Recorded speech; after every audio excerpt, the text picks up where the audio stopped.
The ferry crash that forced the Duke Point ferry terminal out of commission for 4 months was caused by a tiny electronic chip.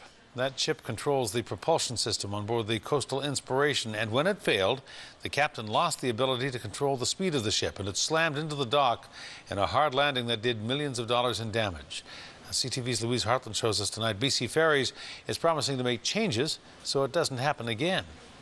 At first glance, the Coastal Inspiration may look like any ferry docked at Duke Point.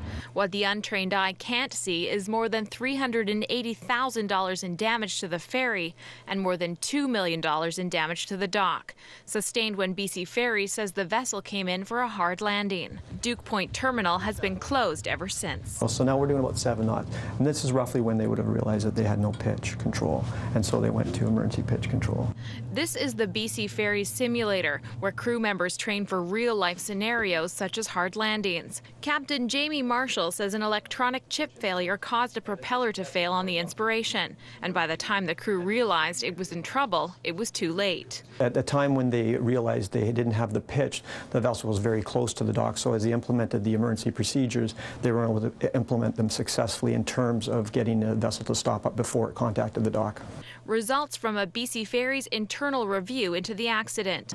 The Transportation Safety Board has also launched an investigation into what caused the vessel to crash. It says it received the BC Ferries internal report yesterday, but still wants to do its own investigation before it releases results, a process expected to take months. This is not the first time a BC ferry has come into a dock too hard.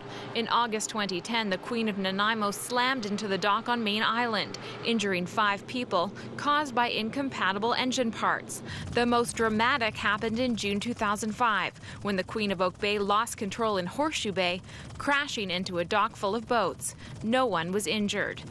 BC Ferries says changes will be made to avoid another hard landing similar to the one at Duke Point. We've increased the amount of distance that they engage the pitch before they arrive at the dock, so that in the event that this happens again, they will have the opportunity to assess the situation and implement the emergency response procedures and perhaps, if necessary, abort the landing. Marshall says communication between the bridge and the engine room will also be improved, and a standard operating response will be put in place if the chip fails again. A hard lesson to learn. Duke Point Terminal is expected to reopen mid-April. Louise Hartland, CTV News.